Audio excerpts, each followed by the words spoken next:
I'd like to begin by welcoming our audience. This is the very first in a series of interviews at the Old Museum entitled Conversations at QYO. Thank you all for coming. Our guest today is a remarkable young musician.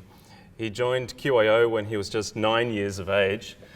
After playing in junior strings for 4 years, he then was given a position in QIS, and a few years later he advanced to section principal. In a week's time, Joshua will be playing the Dvorak Cello Concerto with QIS at the Conservatorium Theatre. So please welcome Joshua Jones. Thank you. Now, Josh, I wanted to start in a way that I thought would put you at ease. Oh, yeah. So I found a video that I would like us to have a look at and have a listen to. It's a very particular video with a very particular soloist. I'm wondering if you'd be able to tell us who's playing and what the piece is after we've had a listen. Okay, I'll guess.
Ooh, he does a 12. Josh, any thoughts? Who was the performer? I think I could be wrong here, but I'm pretty sure it might be Joshua Jones at the 2021 Young Instrumentalist Prize.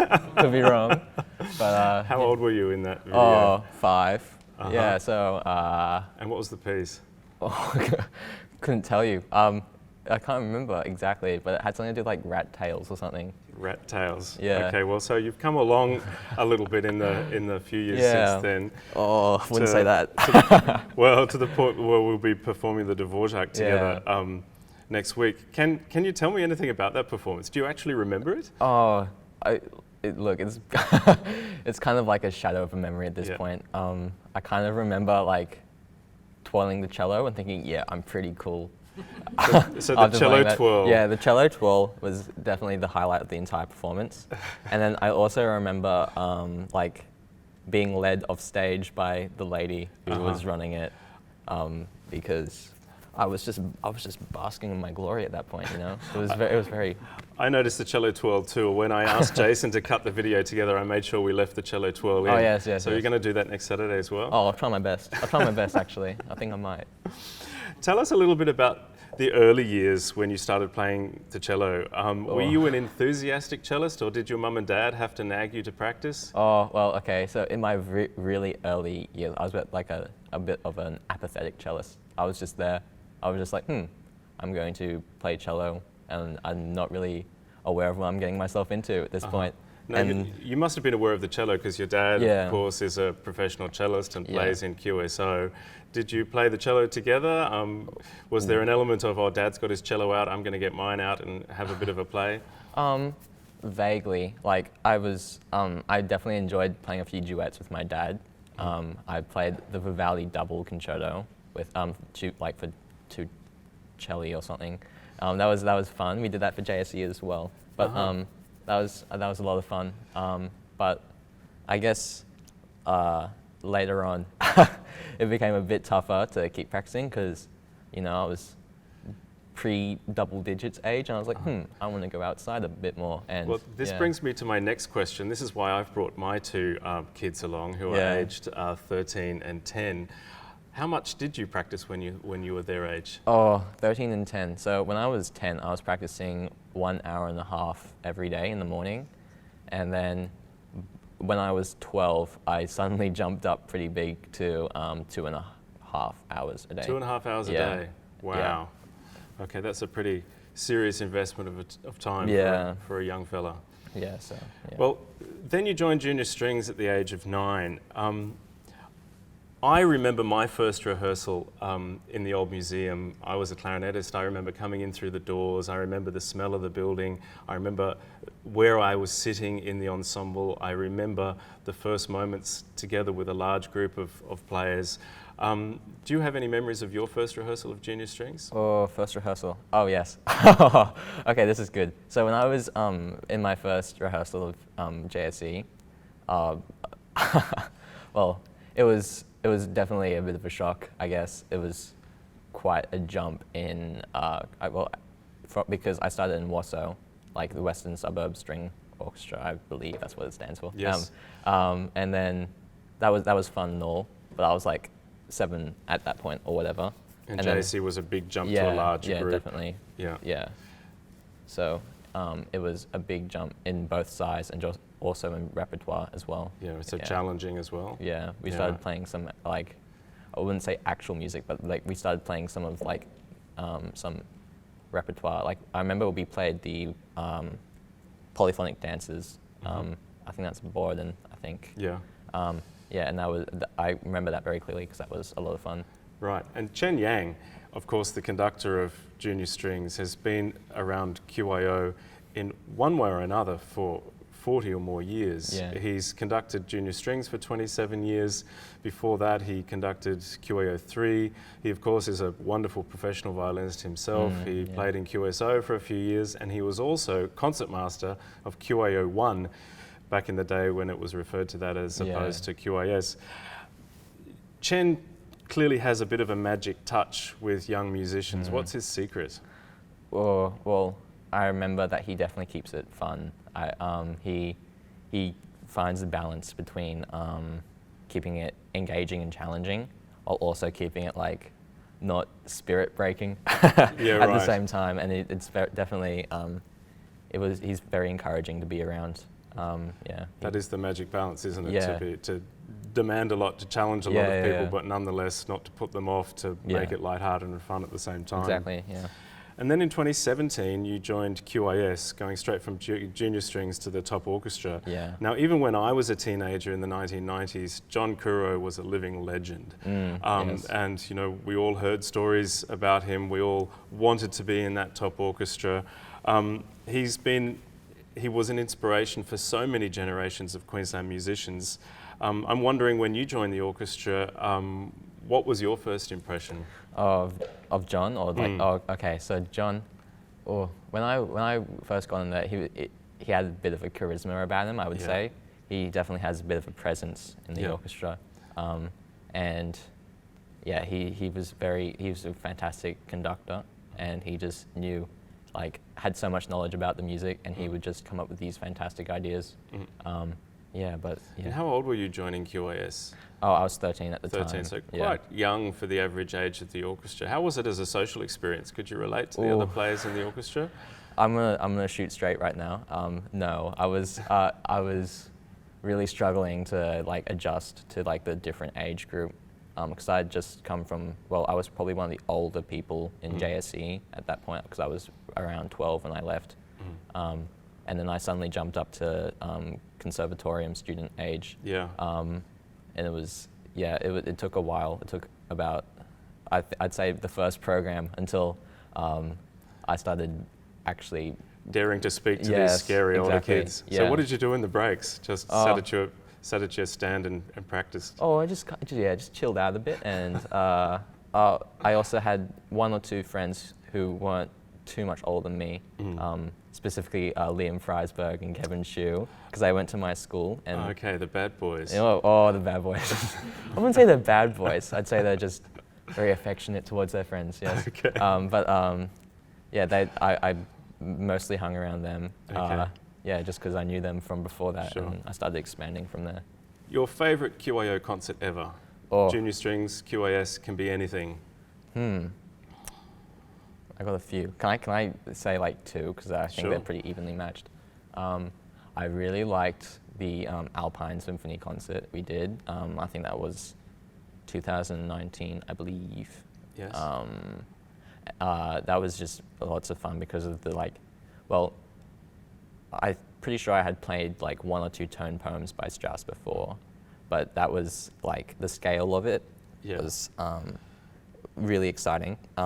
And the other concert I would say would be the JSC concert where I played the Vivaldi double with my dad. That was lots of fun.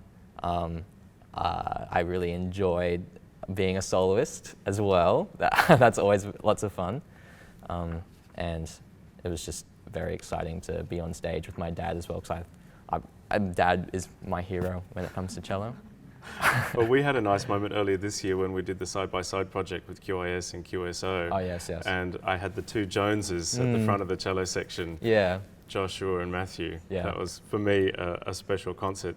Can you tell me, often people who don't play instruments or don't have that ability to make music themselves are incredibly curious and envious of the ability of someone like yourself who can play the Dvorak Cello Concerto. What does it feel like to play the cello?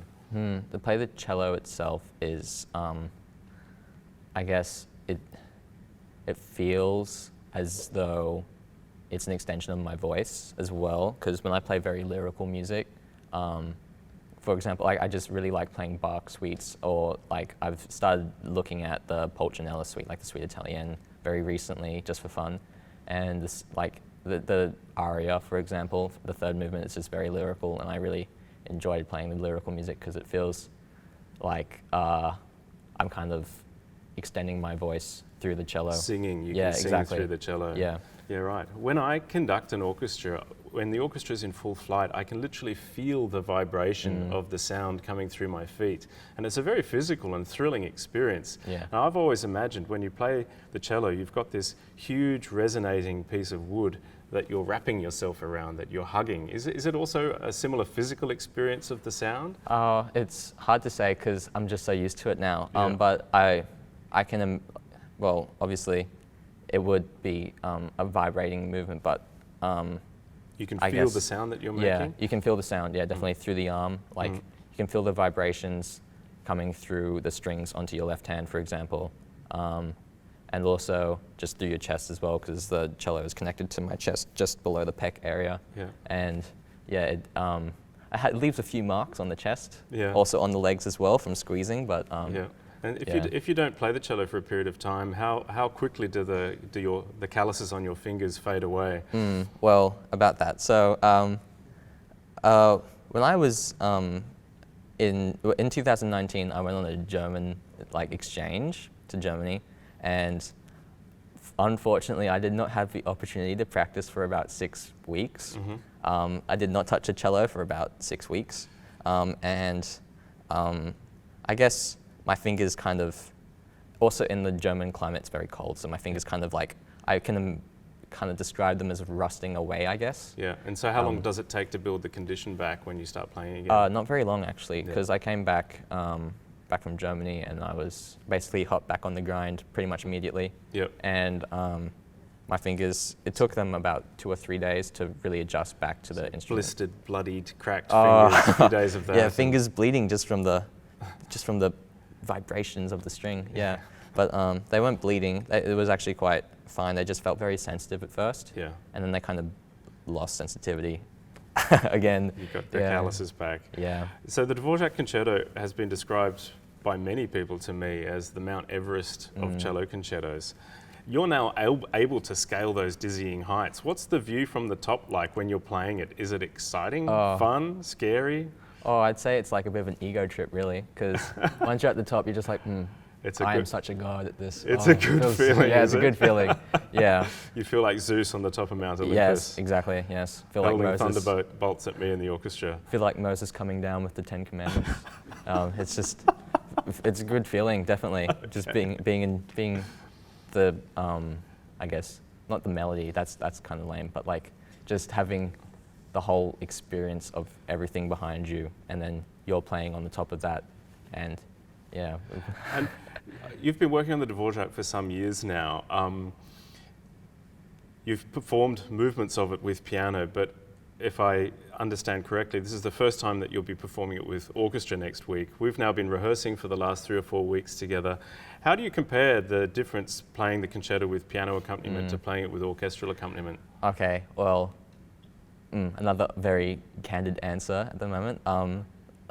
Piano is quite a bit easier than playing with an orchestra, because the piano is like less kind of components to accompanying me.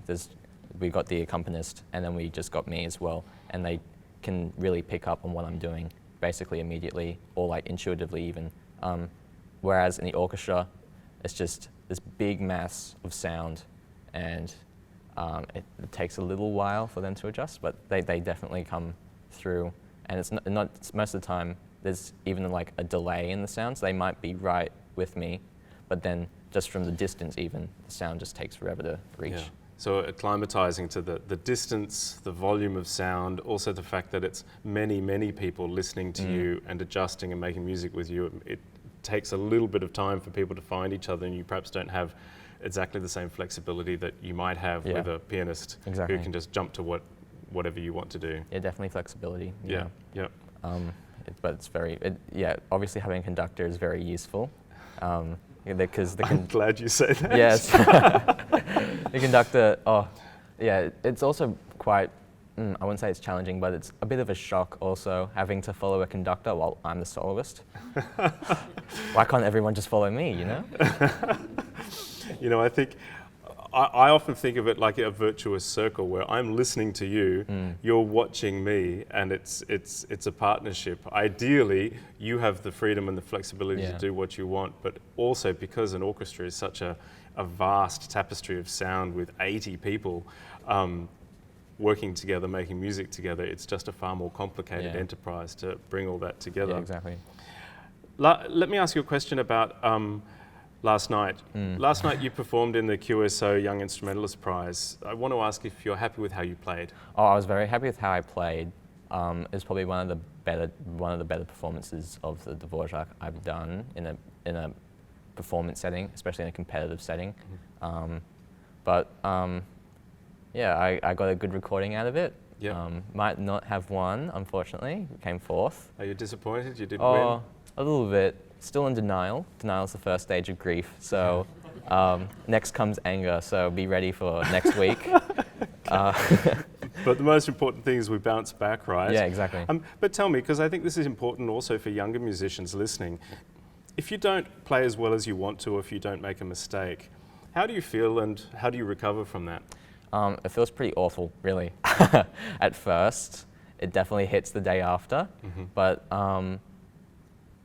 after like 1 or 2 hours of wallowing in self-pity, it definitely starts to subside, and you think, well, I'm not going to let that happen again. I'm going to hop on the cello grind. I'm going to hop on some practice, and hopefully it won't happen again. So now, this is a big question. Are prizes and awards important? Oh, to be honest, they're fun. They're fun, but they don't actually mean very much most of the time.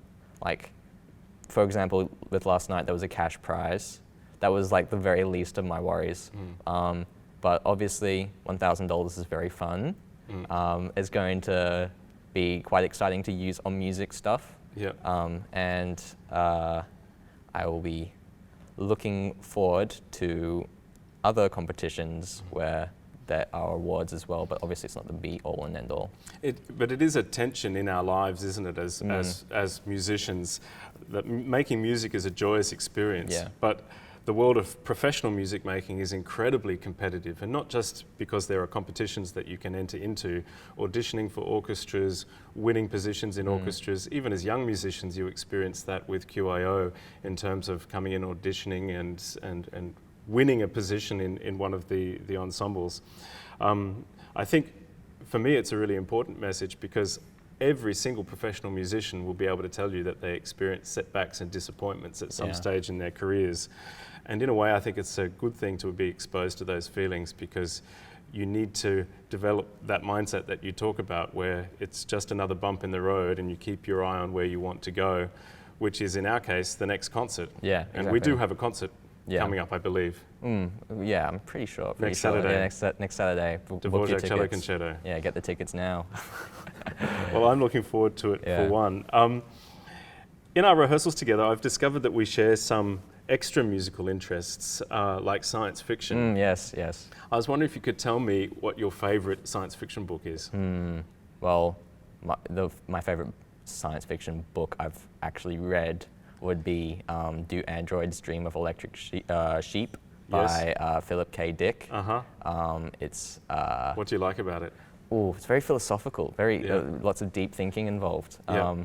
Basically, it's about the line between like what defines a human and what is the difference between a human and a really advanced robot, obviously. So you enjoy thinking about that tension Yeah. between artificial intelligence versus human Yeah. intelligence. Definitely. Could a 'Cause- machine ever play the Dvorak Cello Concerto? hard to say. I've seen some videos of like robot arms, etc., playing cello. It sounds okay. Not to ever put down another musician, but it sounds very bad. I think you're allowed to put down a robot musician. So Yeah. robots can play chess, but they can't play the cello yet. Yeah, exactly. I think there's definitely, in music, there's definitely a very human element to it. There's a lot of spontaneity that's involved with the musical ideas. Half the time during my performances, I'm coming up with new ideas on the spot. Spontaneously. Very spontaneous. Well, it goes back to what you were saying before as well, that the cello becomes an extension of you, an extension of your voice. Yeah. And so it's an incredibly personal statement that you're making with it, not just a succession of technical exercises. Exactly, yeah. What's your favourite meal? Meal, hard to say. I've got a few. I just like to eat. At the moment, I'm on a seafood diet where I see food and eat it because I'm, got to get those proteins and macros for the gains. So any kind of food. Yeah, any kind of food. I'd probably say, if I had to really pin down something I really liked, I'd definitely say hamburgers, like cheeseburgers. Okay, can you make them yourself? Oh, no, I don't. I can't You cook. can't make a hamburger from scratch? Oh, not from scratch. I'll not have from to scratch. show you one day, Josh. Yeah. Oh, maybe that'll be good. Okay, a question about your musical family. Your younger sister Sophia plays the violin. Yeah. Your dad plays the cello professionally. Your mum plays the violin professionally. Do you ever sit down and make music together as a family? Oh, occasionally. We've done a few things where we play like little, I guess you could say, quartet parts. But I played the cello part. My dad played the viola part, I believe. My sister played the first violin part because she's more important than my mum in this kind of setting. And then my mum played the second violin part. Tell me about rehearsals. Are they harmonious? Hard to say. I think... Who takes charge? Oh, I haven't done one of these quartets in a long time, but if I remember correctly, I'd say it's mostly my mum. Okay. Most of the time it's just note bashing though. We're just trying to get through the notes. And then we think of musical ideas a bit closer to the performance. Usually about 2 or 3 weeks before. We have like a lot of repertoire that we did though. Because my mum and my dad used to have like a quartet for hire, so I guess a professional quartet, I guess. Okay. So they have a lot of repertoire that you can take out. They have multiple display folders. So you don't need a conductor. I don't need to come along and intervene. Well, to be honest, I really like conductors during performances. It just has so much more togetherness with the rest of the orchestra. Like with chamber music, especially if they're not conducted, like when I was doing the ACO Academy or something like that, where like the concert master was also the conductor, I suppose. You kind of had a deep connection to the musicians. But with the conductor, you have like a deep connection to the music, if that makes sense. Because you're a little bit freer to concentrate on perhaps the music because you're not worried about it falling apart. Is that what you mean? Yeah, kind of. And you also see how the parts fit together because the conductor's cueing things and like just showing where different parts come in and showing how the music just really interlocks. Yeah. And you just kind of understand what the composer was thinking when he was writing it.